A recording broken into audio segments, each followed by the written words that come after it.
Director Sri Ganesh அப்படின்னு சொல்லிட்டாலே ரொம்ப சாஃப்டான ஆள். அவருடைய படங்களும் மென்மையாக தான் இருக்கும். 3BHK அனௌன்ஸ்மெண்ட் வந்த உடனேயே அது பாலுமகேந்திரா சாரோட வீடு படத்தை பற்றி நிறைய கம்பேரிசன்ஸ் வந்து பாலுமகேந்திரா சார் ஒரு மாஸ்டர். அந்த ஒர்க்கை பார்த்து ஒன்று பண்ணி அதோட பியூரிட்டி கெடுத்துடக்கூடாதுன்றது தான். உனக்கு உங்கள் அப்பாவை ரொம்ப பிடிக்கும்ல? இன்ஃபேக்ட் நாங்கள் நினச்சோம் அதில் ராஜா சாரோட அந்த ஒரு ஐகானிக்கான ஒரு தீம் இருக்குது, அதை இந்த படத்துக்கு கேட்டு வாங்கி யூஸ் பண்ணலாமா அந்த மொமெண்ட்டில் நினச்சோம். 2 days முன்னாடி ஜான் மஹேந்திரன் சார் ஒரு பெரிய வாய்ஸ் நோட் போட்டிருந்தாரு. எனக்கு அந்த இந்த 3BHK one of the favourite scenes. இவரை நேராக பார்க்க முடியாமல் ஒன்று இருக்கும். இவர் சொல்லுவார், இல்லை உன்னை பார்க்கணும், அதெல்லாம் ஒன்றும் இல்லை. சைத்ரா அவங்க நடிச்சதுங்கிறது ஒரு பெரிய சைட் பி தியேட்டர்ல ரிலீஸ் ஆனப்ப பார்க்கல, மிஸ் பண்ணிட்டேன். இப்போ ஒரு ஃப்ரெண்டு சொன்னேன், சைட் பியில் இன்னொருத்தவங்க வருவாங்க, அந்த சூரியவம்சம் டயலாக் உள்ள கொண்டு வந்தீங்கல்ல, அதுக்கு எப்படி?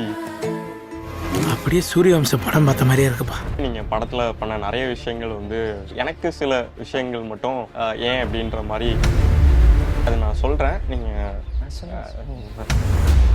கதையா நேரா இருக்கும் உங்களுக்கு, ஆனா அன்னையின் அன்பான சுவைக்கு அன்னை மசாலா. தமிழ்நாடு நேயர்களுக்கு வணக்கம். இன்னைக்கு நம்ம கூட யார் இருக்காங்க அப்படின்னா 3BHK படத்தினுடைய இயக்குனர் அண்ணன். வணக்கம்ண்ணா, எப்படி இருக்கீங்கண்ணா?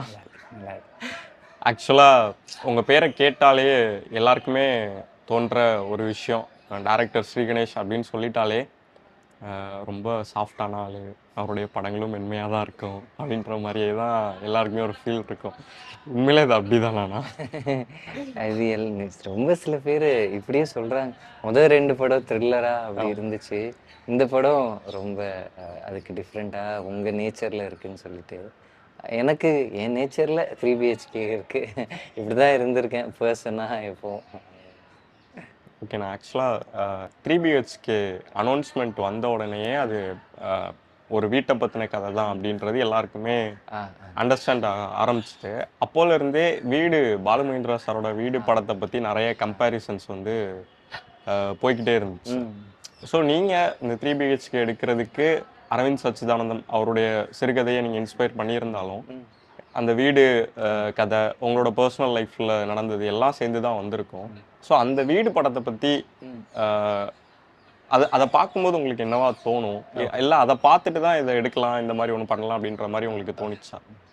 இந்த கதைக்கு இந்த படம் எடுக்கணும்னு டிசைட் பண்ண அப்புறம் நான் கவனமாக வீடு படத்தை பார்க்கல. ஓகே, ஏன்னா எனக்கு பாலுமகேந்திரா சார் ஒரு மாஸ்டர். அவரோட ஒர்க்கை வந்து எந்த இடத்துலையும் நம்ம அந்த ஒர்க்கை பார்த்து ஒன்று பண்ணி அதோட பியூரிட்டியை கெடுத்துடக்கூடாதுன்றது தான். நான் வீடு முன்னாடி பார்த்துருக்கேன், ஒரு 3 முறை பார்த்துருப்பேன் படத்தை. வேறு ஸ்டேஜஸ் ஆஃப் லைஃப்பில் பார்த்துருக்கேன். ஷார்ட் ஃபிலிம்ஸ் பண்ணும்போது பாலுமகேந்திரா சாரோட ஒர்க்கை ஸ்டடி பண்ணுறதுக்காக பார்த்துருக்கேன். அதுக்கப்புறம் ஒரு டைமில் ஒரு பாலுமகேந்திரா சாருக்கு ஒரு ரெட்ரோஸ்பெக்டிவ் மாதிரி அவர் எடுத்த படங்களை தொடர்ந்து ஒரு நாள் ஸ்க்ரீன் பண்ணாங்க. அப்போ ஒரு வாட்டி வீடு பார்த்தேன். ஸோ அப்படி வேறு டைமில் பார்த்துருக்கேன். வீடு பாலுமகேந்திரா சாரோட ஒன் ஆஃப் த மோஸ்ட், அவரோட பர்சனல் ஃபேவரட்டான ஒரு ஒர்க்கு. ஸோ நான் இந்த படம் எடுக்கிறோன்னு உடனே இது ஒரு சொந்த வீடு. இந்த டெஃபினட்டாக தெரியும் பாலுமகேந்திரா சார் வந்து ஆல்ரெடி ஒரு பெஞ்ச் மார்க்காக அப்படி ஒரு ஒர்க்கை பண்ணியிருக்காங்கன்னு. ப்ராபப்ளி நம்ம ஒரு பெரிய மரத்தோட ஒரு செடி மாதிரி இந்த ஒர்க் இருக்கலாம். நம்ம இந்த ஜென்ரேஷனை ஒரு 20-25 ரெப்ரசன்ட் பண்ணுற கதையாக அதே சோலோட இதை எப்படி பண்ண முடியும்னு நினச்சேன். படத்தில் ஒரு 2 இடத்துல சரத் சார் அந்த வாழை தொட்டு பார்க்குற அந்த 2 ஷாட்டை மட்டும் பாலுமகேந்திரா சாருக்கு ட்ரிபியூட்டாக வச்சுருக்கோம் இந்த படத்தில்.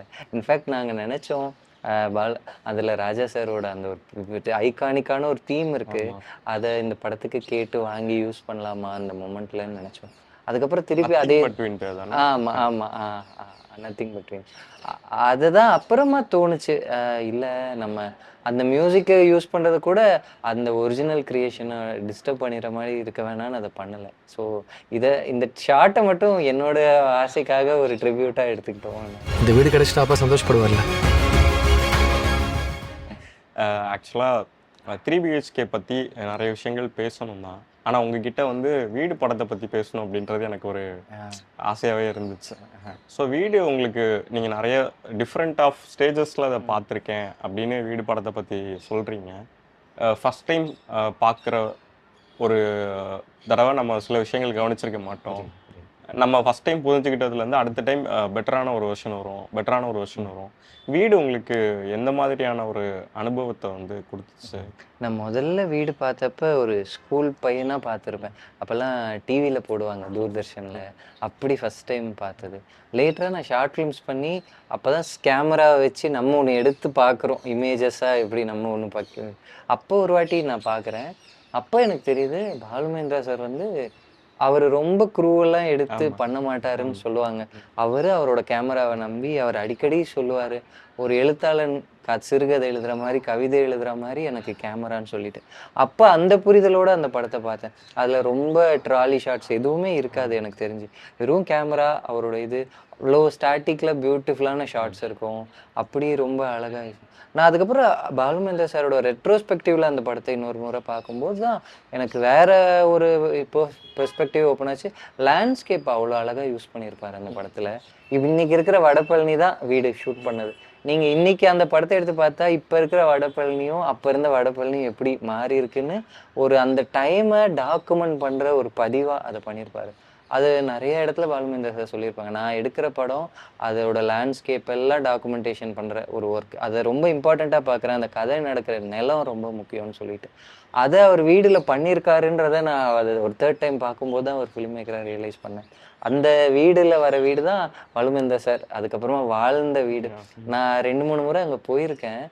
சாரை இது ரொம்ப டிஸ்டன்ஸ்லேருந்து அப்படியே வியந்து பார்த்துருக்கேன். எனக்கு இந்த ஒர்க்கை பண்ணும்போது நான் நினச்சேன், ஏதோ ஒரு விதத்தில் நம்ம லைஃப்பில் பல நேரங்களில் வீடுன்ற படைப்பை நம்ம கிராஸ் பண்ணி வந்திருக்கோம்.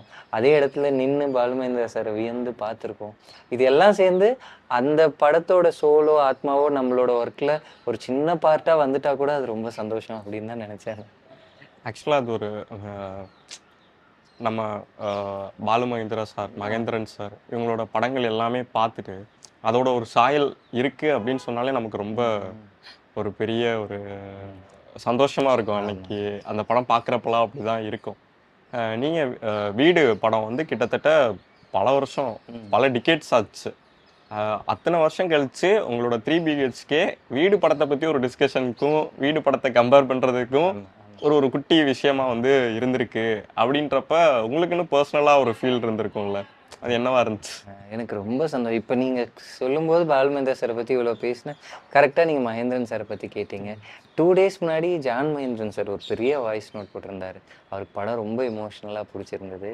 அப்போ அவர் ஃபுல்லாக ஒரு படத்தில் எனக்கு இந்த இடங்கள்லாம் ரொம்ப பிடிச்சது ஸ்ரீன்னு ஒரு வாய்ஸ் நோட் அனுப்பிட்டு கடைசியாக ஒன்று அனுப்புனார். அப்பா இருந்திருந்தா இந்த படத்தை அப்பாவுக்கு காட்டியிருப்பேன், அவ்வளோ சந்தோஷமாக அப்பா இந்த படத்தை பார்த்தா ரொம்ப சந்தோஷப்பட்டிருப்பாருன்னு. அது எனக்கு ஒரு பெரிய வார்த்தைகளாக இருந்தது. இன்ஃபேக்ட் நான் அவர் விஷ் பண்ணி போட்டிருந்த ட்வீட்டை இதை தான் ஷேர் பண்ணேன். எனக்கு உங்கள் மூலமாக மகேந்திரன் சாரோட பிளெஸிங்ஸ் கிடைச்ச மாதிரி ஃபீல் பண்ணுறேன் சார், ரொம்ப தேங்க்யூ சார்னு சொல்லிட்டு. நான் ஷார்ட் ஃபிலிம்ஸ் எடுத்த டைமில் மகேந்திரன் சார் பேசுகிறது, பாலுமேந்திரா சார் பேசுகிறதெல்லாம் ஃபியூ ஸ்டேஜஸில் ஆசையாக கேட்டிருக்கேன். அவங்களுடைய படங்களை அப்போ தான் ஸ்க்ரீனிங்காக பார்த்துருக்கேன். இப்போ எனக்கு தெரியுது நம்ம அன்னைக்கு இருந்த பக்குவத்துலேருந்து அதை புரிஞ்சுக்கிட்டோம். இன்னைக்கு நம்மளால இப்போ இருக்கிற அனுபவங்களும் வயசு பக்குவம் இருந்திருந்தா அன்னைக்கு இன்னும் அந்த படத்தை பெட்டராக உள்வாங்கி இருந்திருக்க முடியும். அவங்கக்கிட்ட ஏதோ ஒரு வார்த்தை போய் பேசி இருந்திருக்க முடியுமேன்ற ஏக்கம் இப்போ வரைக்கும் எனக்கு இருக்கு.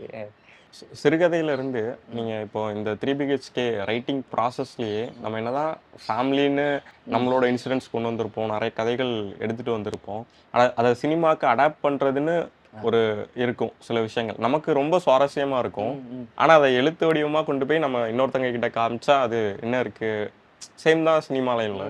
இது என் லைஃப்பில் ரொம்ப ரொம்ப ஜாய்ஃபுல்லாக இருந்த ஒரு மூமெண்ட். இது நான் ரொம்ப கஷ்டப்பட்ட மூமெண்ட். அதுக்கு அவங்களும் அதே மாதிரி ஃபீல் பண்ணணும்னு அவசியம் இல்லை. அப்படின்றப்போ உங்களுக்கு நிறைய சாய்ஸஸ் இருந்திருக்கும், இந்த இன்சிடென்ட் வைக்கலாம், வேணாம், இந்த வேணாம் அப்படின்ட்டு. அது ரொம்ப கஷ்டமாக இருந்துச்சா இல்லை அது ஜஸ்ட் லைக் தட் உங்களுக்கு வந்துடுச்சா? நான் ஓரளவு தொடர்ந்து படங்கள் பார்த்து ஒர்க் பண்ணிகிட்டே இருக்கிறதால ஓரளவு இது ஒரு சீனாக எப்படி ஆக்க முடியும், அதுக்கு என்ன எலமெண்ட் தேவைன்னு ஓரளவு புரிஞ்சுக்க முடியும்.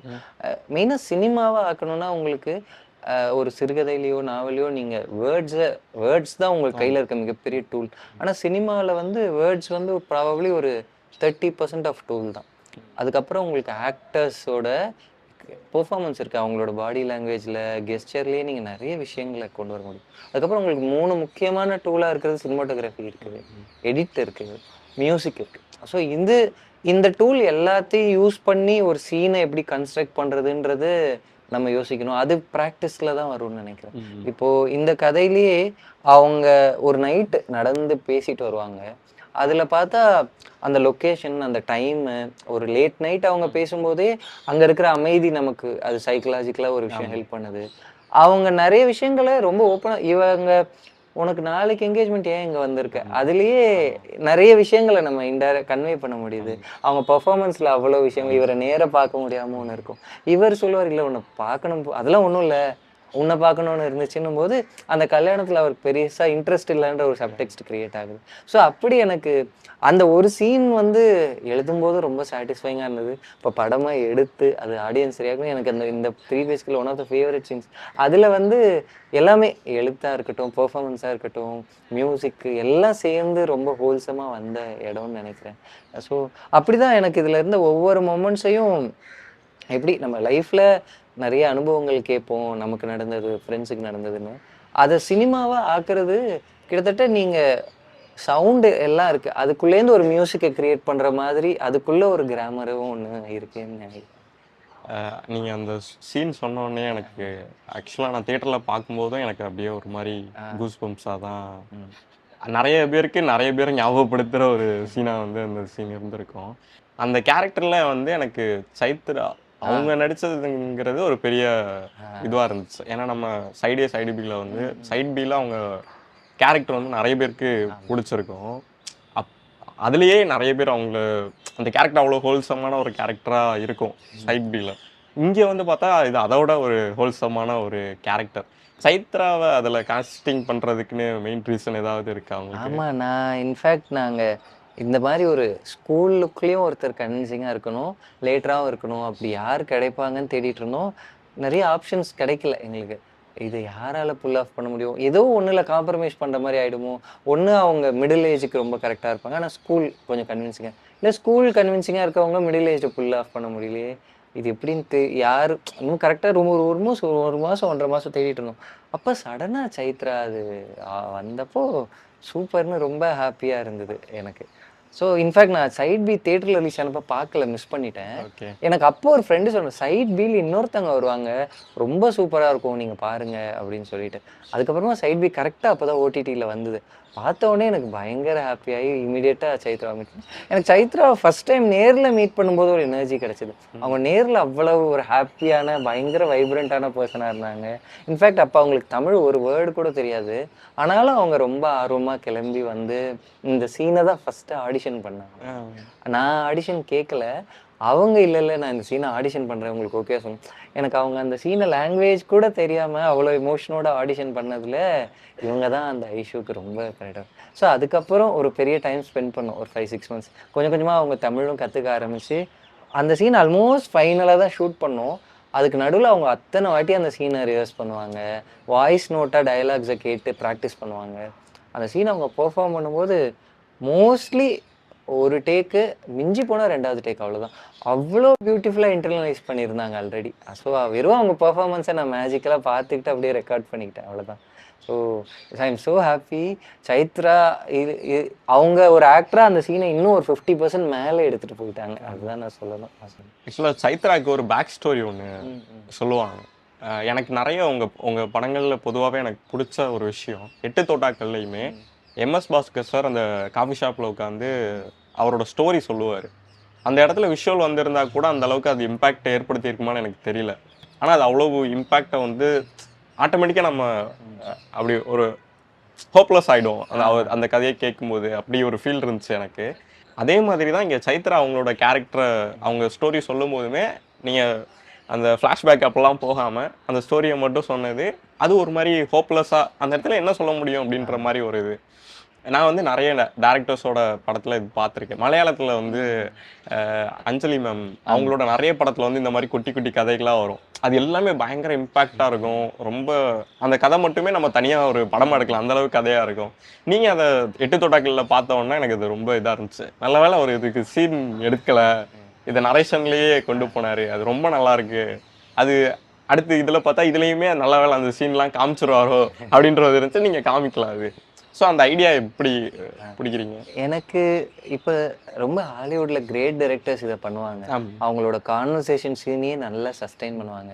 டெரண்டினோ நிறைய பண்ணுவார். அதுக்கப்புறமா ஒரு இவர் இருக்கார், அந்த ரைட்டர் ஆரோன் சர்க்கின் இருக்கார்.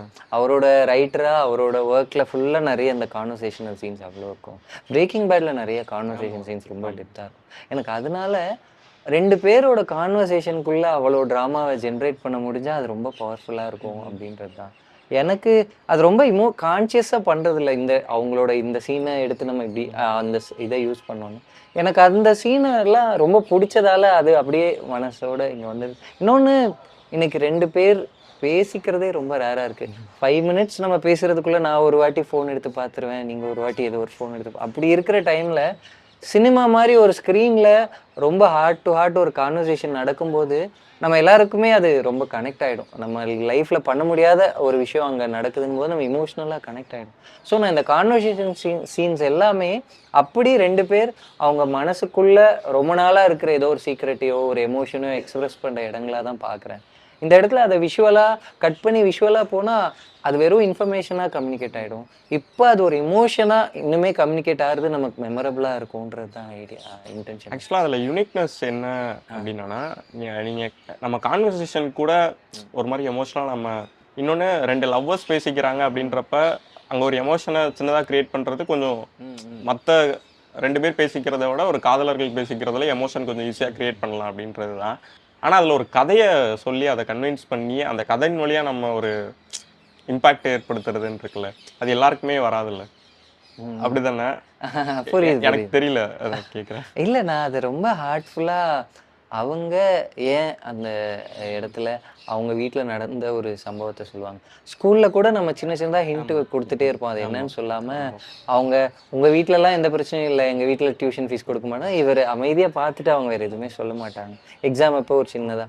ஸோ இந்த இடத்துல தான் அவங்க முழுக்க ஓப்பன் அப் ஆவாங்க. நான் என்ன நினச்சேன், ஆடியன்ஸுக்கு செகண்ட் வாட்ச் பண்ணும்போது இதெல்லாமே ஒரு பெரிய ஒரு இதுவாக இருக்கும்.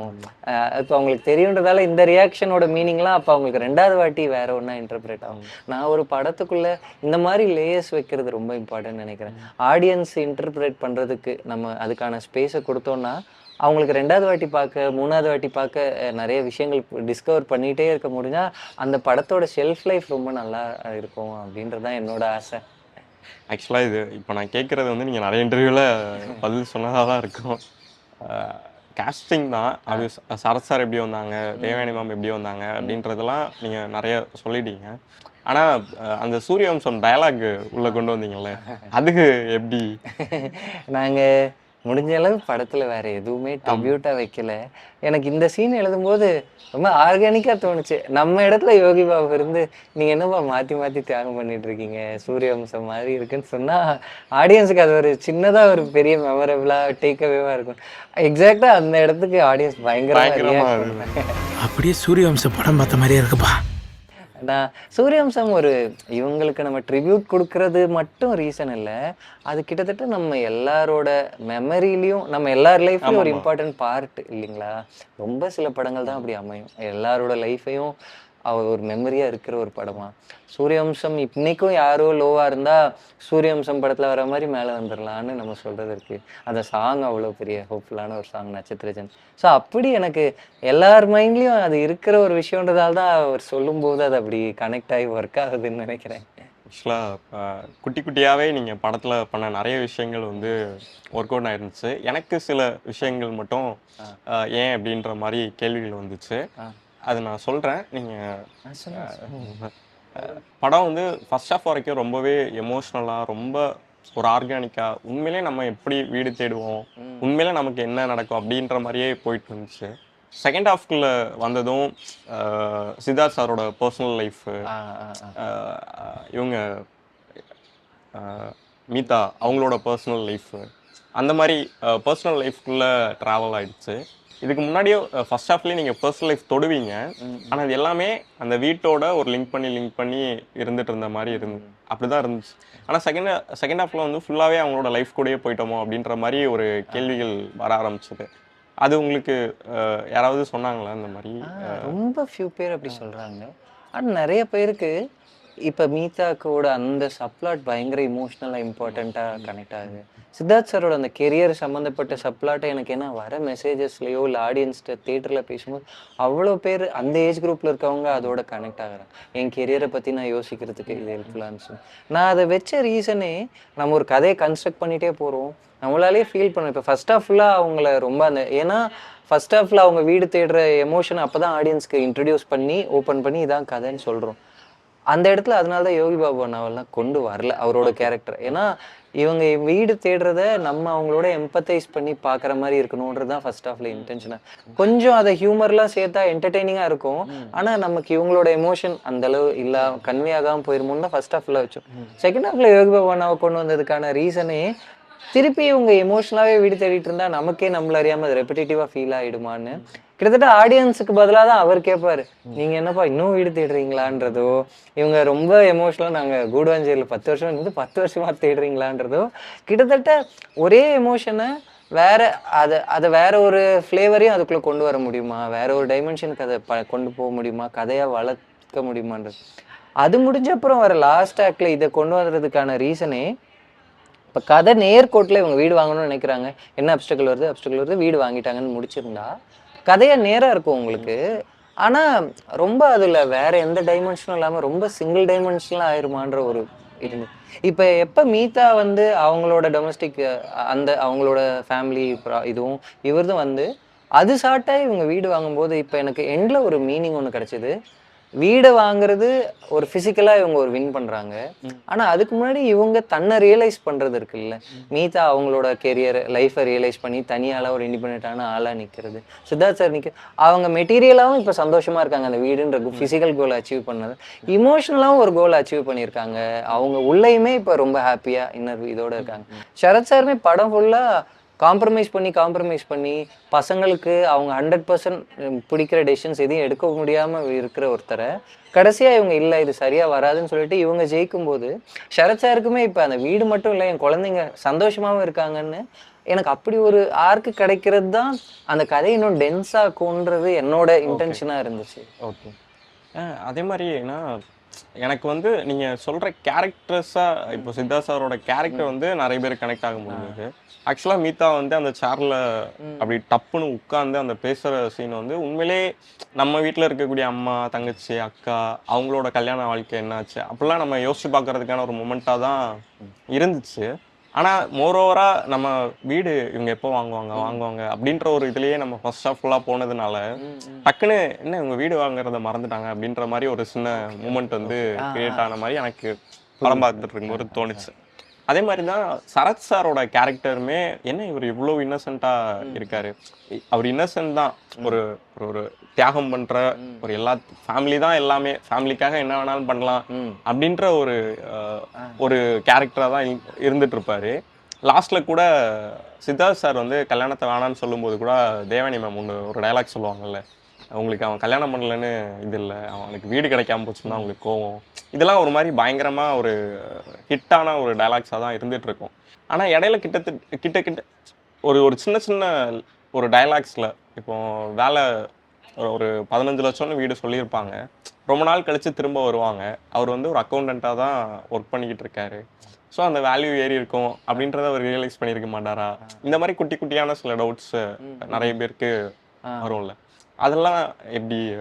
ஓகே. அந்த இப்போ ஒரு இன்ஃப்ளேஷனில் விலை ஏறுன்றது வந்து இன்னைக்கு இன்டர்நெட் இருக்கு, கொஞ்சம் நமக்கு ஸ்டாக் மார்க்கெட்டில் நிறைய பேர் என்ன ஏதுன்னு பார்க்குறேன். ஐ திங்க் அந்த டைம் பீரியடை இப்போ அதே சீனை இன்னைக்கு வச்சா பிலீவபிளாக இருக்காதுன்னு நினைக்கிறேன். ஐ திங்க் அது பிஃபோர் இன்டர்நெட் எரா ஒரு 2005 2006 அவரோட நேச்சர் அந்த கதையில் நம்ம சொல்கிறதே கடன் வாங்க மாட்டார், அவர் ஒரு டிராவிட் ஃபேன் நம்ம சொல்கிறதே எல்லாத்தையும் ரொம்ப சேஃபாக, எனக்கு திடீர்னு ஏதோ ஒரு விஷயம் ஆயிடுச்சுன்னா எந்த பேர்டனும் என் ஃபேமிலி மேலே விழுந்துருக்கும். ஸோ அவர் சிறுக சேர்த்து வாங்குறன்னு நினைக்கிற ஒருத்தர் இன்ஃப்ளேஷனை பற்றி யோசிக்க. இன்னொன்று இந்த கதையில் அவர் ரொம்ப படித்தவர் கிடையாது, ஒரு கம்ப்யூட்டரை பார்த்தா கூட பயப்படுற ஒரு ஆள் தான். இன்ஃபேக்ட் அவர் அந்த பேக் ஸ்டோரியை ரொம்ப இன்டர்பிரிட்டேஷனுக்கு ஆடியன்ஸ்க்கு விட்டுருவோன்னு ரொம்ப கிளியராக சொல்லலை. அவர் முதல்ல ஃபேக்ட்ரியில் வேலை பார்த்துட்டு இருந்தார், அதில் அவரோட கெரியர் க்ரோத் இல்லாமல் அதுக்கப்புறம் ஒரு அக்கௌண்டன்ட் ஆகிருப்பார். ஸோ அப்படிப்பட்ட ஒரு ஆளுன்றதால அவர் இன்ஃப்ளேஷன்ற அளவு டாபிக். இன்னொன்று அந்த ஐடி பூம் அந்த டைமில் நான் லிட்டரலாக பார்த்துருக்கேன், நான் காலேஜ் டைமில் படிச்சுட்டு இருந்த டைமில் நடந்த விஷயம். படிப்படியாக அது ஏறல, ரொம்ப சடனாக ஒரு ப்ரைஸஸ்லாம் மேலே போச்சு. அதாவது போன வருஷம் விற்ற ஒரு பொருள் ஒரு வருஷத்தில் அது இன்ட்டு 100 டைம்ஸ் டபுள் ஆன இடங்கள்லாம் இருக்குது. அதனால தான் இது நேத்திக்கு 10 ரூபா இருந்து இன்னைக்கு 12 ரூபா ஆயிட்டு அப்படி படிப்படியாக போய் 20 ரூபா ஆகலை. ரொம்ப சடனாக நடந்த ஒரு விஷயம் தான். இன்ஃபேக்ட் நீங்கள் டைம் லைனாக பார்த்தா இவர் ஃபர்ஸ்ட் இயர் தான் முடிச்சிருப்பார்.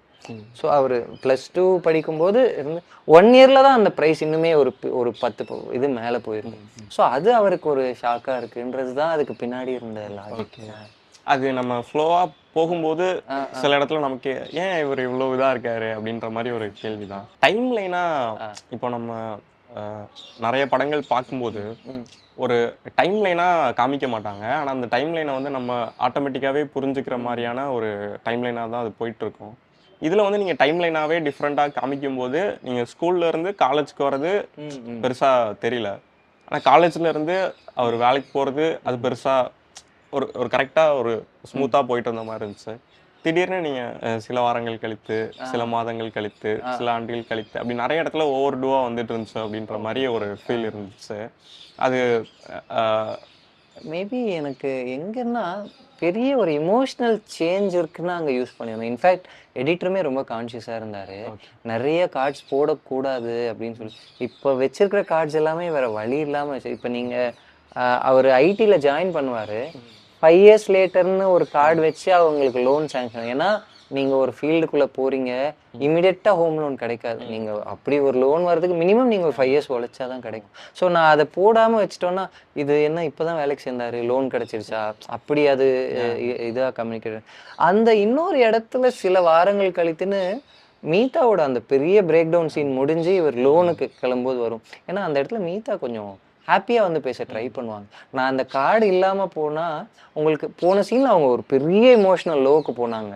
சடனாக இங்கே வந்து ஹாப்பியாக ஃபீல் பண்ணால் உங்களுக்கு சைக்கலாஜிக்கலாக இவங்க என்ன டக்குன்னு நார்மலாக பிஹேவ் பண்ணுறாங்கன்னு உங்களுக்கு ஒரு இப்போ சில வாரங்கள் கழித்துன்னு போடுறது மூலமாக இந்த சில வாரத்தில் அவங்க திருப்பி அதெல்லாம் அந்த லோவெல்லாம் கிராஸ் பண்ணி திருப்பி கொஞ்சம் கொஞ்சமாக லைஃப்பை ரீஸ்டார்ட் பண்ணி இப்போ வேற ஒரு இமோஷனல் ஸ்டேட்டுக்கு வந்திருக்காங்க. முடிஞ்ச அளவு நம்ம ஆடியன்ஸை டிஸ்டர்ப் பண்ணிடக்கூடாதுன்னு ஒரு கார்டு வைக்கிறதுக்கு முன்னாடி டெஃபினட்டாக ஒரு டிஸ்கஷன் நடக்காமல் ஏதோ ஒரு ரீசன் இல்லாமல் வைக்கல. ப்ராபப்ளி அதையும் மீறி உங்களுக்கு டயர்ட் ஆயிருந்தால் அதை நான் என்னென்னு யோசிக்கணும். பட் மெயினாக இதில் பெரிய ஒரு லைஃப் ஜேர்னியை காட்டுறோம். ஆல்மோஸ்ட் ஒரு 22 இயர்ஸ் ஜேர்னியை காட்டுறதால ரொம்ப இப்போ ஒரு ஸ்கூல்லேருந்து காலேஜ் போகிறாங்கன்னா அது ஒரு சின்ன டைம் லைன். இது இவ்வளோ இருக்கிறதால நான் சில இடங்கள்ல அந்த கார்ட்ஸை யூஸ் பண்ண வேண்டியதாக இருந்துச்சு. அதே மாதிரி சித்தார்த் சார் வந்து அவரோட கேரக்டரை நீங்கள் எழுதியிருந்த விதம் வந்து ரொம்பவே நல்லா இருந்துச்சு. பர்சனலாக நம்ம முட்டி முட்டி படிப்போம், மோதி மோதி படிப்போம், உயிரை கொடுத்து படிப்போம், ஆனால் நம்மளால் பாஸ் ஆக முடியாது. ஜஸ்ட் லைக் தட் கிளாஸில் வந்து கிளாஸ் கவனிச்சுட்டு அதோட போகிறவங்க வந்து நல்லா மார்க் எடுத்துருவாங்க. அது வந்து ஒரு நம்ம மேலே உள்ள தப்பு அப்படின்ற காயின் பண்ண முடியாது. அதை நீங்கள் அழகாகவே எடுத்துகிட்டு வந்திருந்தீங்க அந்த கேரக்டரோட இது. இன்னொன்று நம்ம ஒரு மற்ற ஒரு கமர்ஷியலான வேற சில படங்கள்லாம் பார்க்கும்போது இந்த ஹீரோ ஜெயிக்கிறது தான் அல்டிமேட்டான ஒன்றாவே இருந்துட்டு இருக்கோம். சினிமாத்தனமாக மாறுற ஒரு விஷயமா இருக்கும். இங்கே அது இருக்காது. அந்த கேரக்டரில் வந்து சினிமாத்தனம் இல்லாமல் தான் ரிஜெக்ஷன் இருந்துக்கிட்டே இருக்கும். ஆனால் அது வந்து ஒரு சினிமாத்தனமாக மாறுற ஒரு மூமெண்ட் வந்து எனக்கு தோணுச்சு. அந்த இப்போ 3 நாள் இன்டர்வியூ இருக்குது, நீ வந்து படிக்கணும். அவன் வந்து முட்டி மோதியுமே இவ்வளோ நாள் அவனால் படிக்க முடியல. அவன் முட்டி மோதி படிச்சுமே அவன் அரியர் போடுறான். ஆனால் 3 நாளில் இவ்வளோ புக்ஸ் எடுத்துட்டு போய் எப்படி படிக்கிறான், அது லைட்டாக சினிமாத்தனமாகுது அப்படின்ற மாதிரி ஒரு ஃபீல் வந்துச்சு. அது அந்த இடம் சொல்கிறீங்களா? இன்ஃபேக்ட் அவர் மனப்பாடம் பண்ணுவார். இன்ஃபேக்ட் அவர் அந்த இடத்துல போய் இன்டர்வியூ பாஸ் ஆகுறாருன்னு கூட வைக்காததுக்கு ரீசனே அவரோட சக்திக்கு இருக்கிற எஃபர்ட்ஸை போடுவார். முடிஞ்ச அளவு அவர் அதை ஏர்னஸ்டாக ட்ரை பண்ணுவார். நான் சித்தார்த் சாரோட கேரக்டரோட இதுவாக பார்க்குறதே அவரோட அவருக்கோட ஸ்கில் செட் எவ்வளோ இருக்கோ, இன்டெலிஜென்ஸ் எவ்வளோ இருக்கோ, அதை தாண்டி நான் ஏன் அவரை ஹீரோவாக பார்க்குறேன்னா ட்ரை பண்ணிகிட்டே இருப்பார் ஒருத்தர் ரொம்ப ஹானஸ்டாக. அதுதான் ஹீரோயிக் குவாலிட்டியாக பார்க்குறேன். இந்த இடத்துலையுமே அவருக்கு தெரிஞ்ச எஃபர்ட்டை போட்டு அந்த இன்டர்வியூவில் போய் உட்காருவார். பட் அந்த கேரக்டர் அவரை பிரேக் பண்ணும். நீ இவ்வளோ எஃபர்ட், நீ அதுதான் அந்த டயலாக்லேயே என்ன பிரபு தூங்காத மாதிரி இருக்கீங்க. ஆமாம் சார் ப்ரிப்பேர் பண்ணிட்டு இருந்தேன்னு ரொம்பவே அவர் சின்சியராக தான் ப்ரிப்பேர் பட் அதை மீறி அந்த கேரக்டர் அதை விட ஒரு பெரிய உண்மையை அவருக்கு சொல்லுவார். நீங்கள் இவ்வளோ எஃபர்ட் போடுறது முக்கியம் இல்லை, நீங்கள் புரிஞ்சு படிக்கலை, அது கரெக்டான டைரெக்ஷனில் இல்லை. நான் எனிவே இவரோட ஆர்க்கை நான் கம்ப்ளீட் ஆகுதுன்னு பார்க்குறது வந்து அவர் ஃபைனலாக நான் இனிமேல் இதை தான் செய்ய போகிறேன்னு திருப்பி அவர் லைஃப்பை ரீஸ்டார்ட் பண்ணுறாரு இல்லைங்களா. அது வரைக்குமே நான் எந்த இடத்துலையும் அவர் ஹீரோயிக்காக ஒரு டெசிஷன் எடுக்கணும்னு நினைக்கல. அது வரைக்கும் அவரோட ஹீரோயிக் குவாலிட்டியாக நான் பார்க்குறது அவர் எஃபர்ட்ஸ் போடுறத மட்டும்தான். ஓகே. இந்த பிக்சாரில் ஒரு ஸ்டோரி டெல்லிங்க்கு ஒரு இதுவாக சொல்லுவாங்க, you love a character not for winning but for trying சொல்லிட்டு. ஸோ நான் இவர் ஏர்னஸ்டாக ஒர்க் பண்ணிகிட்டே இருக்கிறது தான் ஆடியன்ஸ் இவருக்கு ரூட் பண்ணுறதுக்கு ஹெல்ப்ஃபுல்லாக இருக்கும்னு நினச்சேன் நான். படம் முடிச்சுட்டு உங்களுக்கு அம்மா நிறைய பேர் வந்து எமோஷ்னலாக சொன்னாங்கன்னு சொன்னீங்க. ரொம்ப எமோஷ்னலான ஒரு மூமெண்ட் எதுவாக இருந்துச்சு படம் ரிலீஸ் ஆனதுக்கு அப்புறம்? நான் ஒரு மொமெண்ட்டுன்னு பிரித்து சொல்ல முடியல. இந்த ஒரு 5 days தேட்டர்ஸாக போனோம், ஆடியன்ஸோட ரியாக்ஷனை பார்த்தேன். இது எனக்கு ஃபர்ஸ்ட் டைம். என்னோட முதல் படத்தில் நான் சென்னைக்குள்ளே இருக்க தேட்டர்ஸ் எல்லாம் போய் பார்த்தேன். இந்த படத்தில் வேறு வேறு ஊர்களில் வேறு வேறு விதமான மக்கள், வேறு வேறு லைஃப்லேருந்து வரவங்களோட ரியாக்ஷன்ஸை பார்த்தேன். அது எனக்கு ரொம்ப எமோஷ்னலாக இருந்தது. நிறைய பேர் வந்து ரொம்ப வயசில் பெரியவங்கள்லாம் அவ்வளோ டியர்ஸோட, ஹாப்பி டியர்ஸோட படம் முடிஞ்சு வந்தாங்க. தலையில் கை வச்சு ஆசீர்வாதம் பண்ணி இதே மாதிரி படம் பண்ணணும்ப்பா நீங்கன்னு சொன்னாங்க.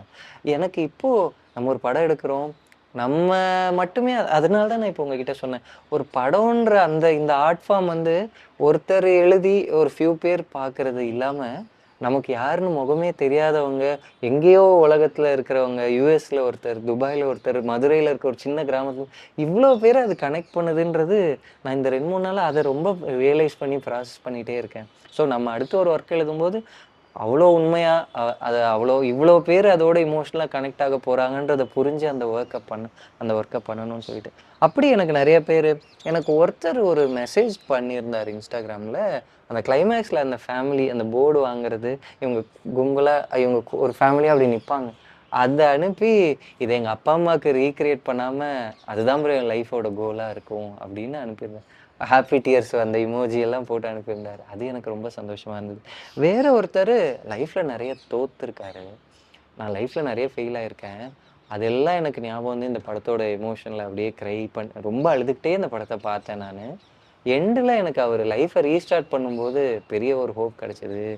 நான் திருப்பி லைஃப்பை ரீஸ்டார்ட் பண்ண போகிறேன், நான் இப்போ ஒன்று பண்ண போகிறேன், அதில் ஜெயிச்சு ஒரு இதுக்கு வந்த அன்றைக்கி நான் உங்களுக்கு திருப்பி மெசேஜ் அனுப்புவேன்னு சொல்லியிருந்தார்.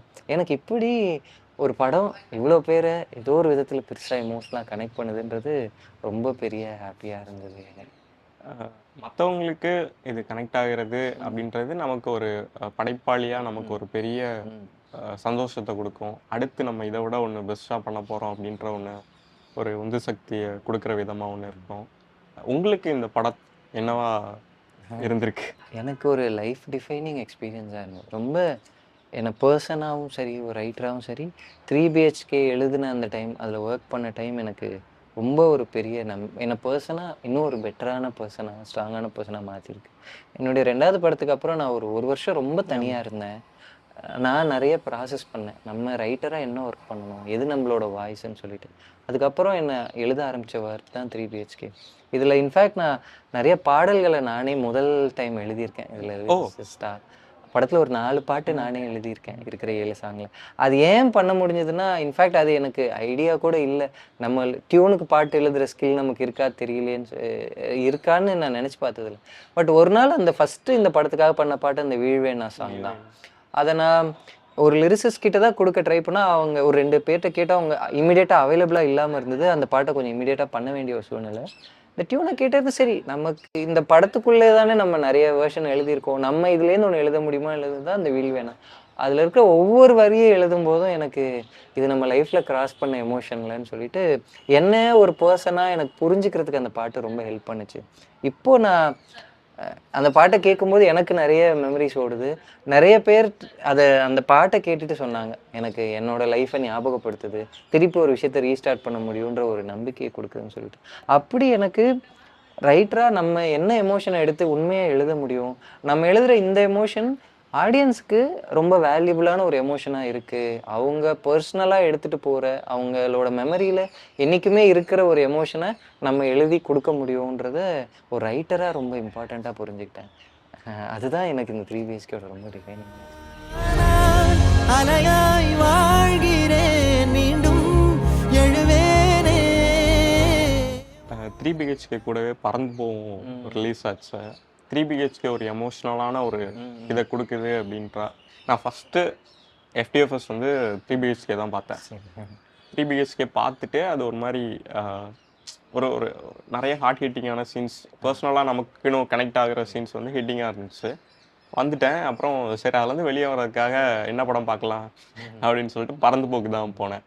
பறந்து போ பார்த்தோன்னா கொஞ்சம் மனசு அப்படியே லைட் ஹார்ட்டடாக ஃபீல் ஆச்சு. நீங்கள் பறந்து போ பார்த்தீங்கன்னா? நான் இன்னும் பார்க்க முடியல. நம்மளோட ஒர்க்கு ரொம்ப கண்டினியூஸாக போயிட்டு இருக்கிறதால, டே நைட்டாக போகிறதால இன்னும் பார்க்க முடியல. நான் கண்டிப்பாக இந்த ஒர்க்கு கொஞ்சம் முடிச்சா உடனே ஃபஸ்ட்டு வேலை எனக்கு பறந்து போ பார்க்குறது தான். ராம் சார் என் லைஃப்பில் ரொம்ப இம்பார்ட்டண்ட்டான ஒரு பார்ட்டாக இருக்கார். அவரோட எல்லா படங்களும் என்னை ரொம்ப இன்ஸ்பயர் பண்ணியிருக்கு. எங்கள் ப்ரொடியூசர் அருண் பிரதர் ராம் சார்ட்ட தான் அசிஸ்டன்ட் டைரக்டராக ஒர்க் பண்ணார். நம்ம படத்தோட ஃபஸ்ட்டு ஷார்ட்டை பூஜையில் கிளாப் பண்ணி ஆரம்பிச்சு வச்சது ராம் சார் தான். ஸோ அப்படி ஒரு பெரிய பர்சன் பாண்டிங் இருக்குது. 2 படமும் ஒரே நாளில் வருதுன்றது நாங்கள் எடுத்த டெசிஷன் இல்லை. ரெண்டுமே அந்தந்த ப்ரொடியூசர்ஸோட OTT பிளாட்ஃபார்ம்ஸில் ஆரம்பித்து நிறைய பேரோட டெசிஷன் இருக்குது. அது ஒரு படம் என்னைக்கு ரிலீஸ் ஆகுதுன்றது. என்ன ரொம்ப சந்தோஷம்னா 2 படமும் ரொம்ப நல்லா ஓடிட்டு 2 படமும் அதோட ஆடியன்ஸ் பார்த்து ரொம்ப இமோஷ்னலாக வராங்க. அது கண்டிப்பாக எனக்கு தெரியும் ராம் சார் அவங்க பட சக்ஸஸ் அளவுக்கு எங்கள் படத்தோட சக்ஸஸ்க்காக ஃபீல் பண்ண சந்தோஷமாக படுறாங்க. நாங்களும் அதே தான் நினைக்கிறோம். ஒவ்வொரு ஷோலையும் ராம் சார் படங்களுக்கு வர ரெஸ்பான்ஸ். ஸோ அப்படி 2 படமும் ஆடியன்ஸை ரொம்ப இமோஷ்னலாக டச் பண்ணியிருக்குன்றது ரொம்ப சந்தோஷமாக. ரொம்ப டீட்டெயிலாக நிறைய விஷயங்கள் நான் டவுட்டு அப்படின்னு சொல்லி கேட்டது கூட ரொம்ப அழகாக எக்ஸ்பிளைன் பண்ணீங்க.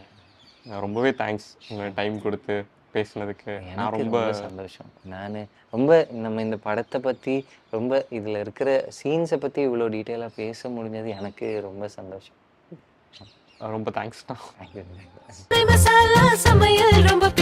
அன்னை அன்பான சுவைக்கு அன்னை மசாலா.